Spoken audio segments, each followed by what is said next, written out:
So I thought I'd like to start off by sharing a story. We all like stories, but this is a true story. It's somewhat comical, but hopefully also poignant.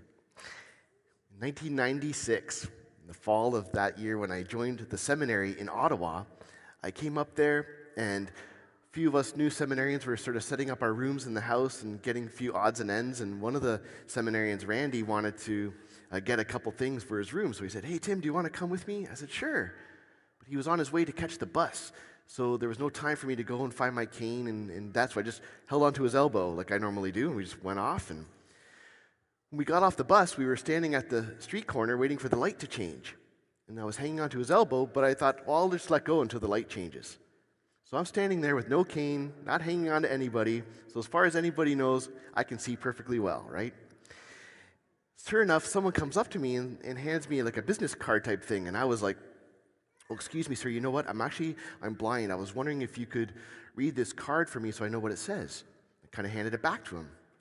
And then he proceeded to kind of push it back towards me. And I was like, "No, sir, I'm blind. I need you to read this for me to tell me what it says." And then he kind of sort of grunted, irritatedly, and he sort of handed it back to me. And I started to get irritated. I'm like, "Look, you got to understand." And meanwhile, Randy said, Tim, he's deaf. Right? Guess what? It was a card asking for donations for the deaf community, right? So, but man, truth is stranger than fiction, But that was a total stalemate. There was no winning that one, Yeah. So, oh man. So, but I think there's in the readings today, we're being asked by the prophet Ezekiel, and we're being asked by Jesus to go forth and correct others when they're not walking in the ways of God, to at least do our best to bring them back. And if they do or don't, that's really not ultimately on us in the end, but we have to at least try, right? We have to help people be steered on the right course. And I don't know about you, but I don't really like that directive. I don't want to have to go and approach people and say, "Hey, why don't you, shape up or ship out," or I don't know what we're supposed to say, right? So so for me, for example, like if where there's a common lack in the practice of going to regular Sunday Mass, right? We see a lot of church attendance throughout the world just tanking out, right? So are we now supposed to go to people and say, "Hey, you really should be going to Mass on Sundays, those 10 commandments? Yeah, well, number 3 is go to church. It's on the top 10 list. You really should pay attention to it, It's pretty serious, But it's just, but I feel, the reason why I'm intimidated by this directive is because I feel like I'm going to be in that situation again like I was on Bank Street in Ottawa, It's going to be like, oh man, like I'm going to be talking to them. They're not going to understand what I'm saying, and they're going to be upset with me, and it's just going to be a lose-lose situation, right?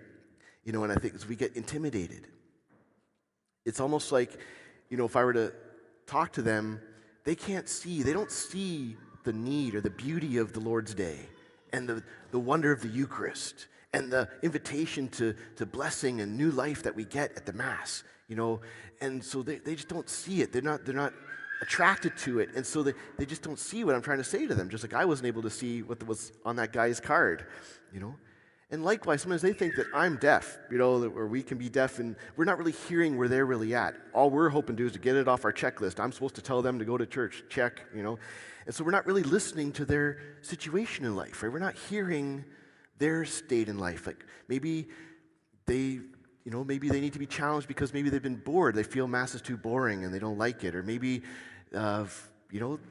they're too involved in sports with tournaments and whatnot, or maybe there's other issues that we need, just some realities that we need to at least acknowledge and hear them first before just judging and all of that, right? And so we can often be in that very same situation that I was in, and so we think, well, what do we do if they are too blind to see the truth of what we're saying, and if we're too deaf to really hear where they're coming from? Now what, right?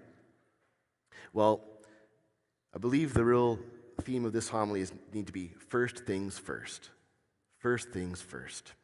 Before we start telling people all the rules of the church and how to follow in tow with everything, we need to encounter the person of Jesus Christ. That's the first step. When we know Jesus, he leads us to the church, right? When we get to know Jesus and we fall in love with him and we encounter him, then all of a sudden we want to know what he directs. We want to follow his commandments. We want to love him back because of the love that we receive from him.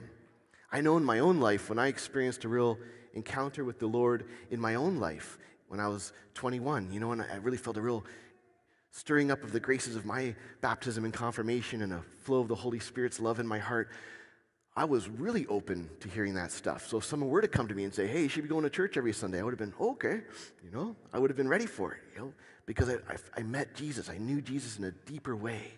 Right? And so first things first. So here at our parish, we have our own discipleship pathway, right? And step one, first things first, it's encounter, right? We as disciples need to first encounter the Lord before we do the other 4 steps on the discipleship pathway. And so we've put our eggs in the Alpha course basket. That's our program of choice here at this parish, right? Many of you who are longtime parishioners here know we run Alpha all the time here. We're running it twice this year, once in the fall, once in the winter. And it's because we realize that if we're going to accomplish our mission, right, to transform the world for Jesus, if we're going to, bring people into that, we need to, first of all, give them that encounter with the Lord. And this is our effort to do that. And we've heard so many beautiful stories and so much good testimony of people who have been blessed with this program, and it has helped them to turn that corner and to be more open to the Lord. And so for us, if we take this seriously, that we want people to get on track, right? This is God's commandment to us. We got to help people come back to him. And so first things first. Our job initially is to get people to come to Alpha, right?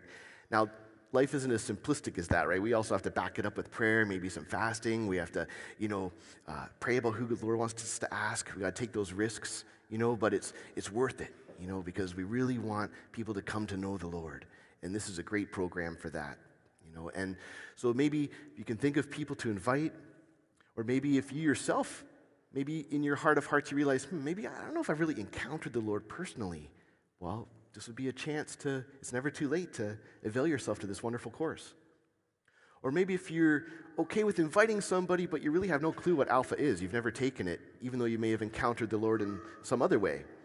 I still encourage you to take Alpha, because then you'll know what it's all about. You'll know how it's presented and the dynamic that takes place among the small group that's there, and you'll be probably more inspired to want to invite people to it. You think, now that I know what it is, I think I'd love to invite Bob next door to come out to this, or that kind of idea, right? And so whether you know someone to invite, whether you want to take it for yourself, or whether you just want to become more aware of what it's all about, join up with Alpha. Now, thankfully, we have some people who have taken it before and can give us a bit of a testimony. And so I'd like to invite Sharon Moore to come forward and just share her testimony with us, just to encourage us to take this first things first step very seriously. So please come on up.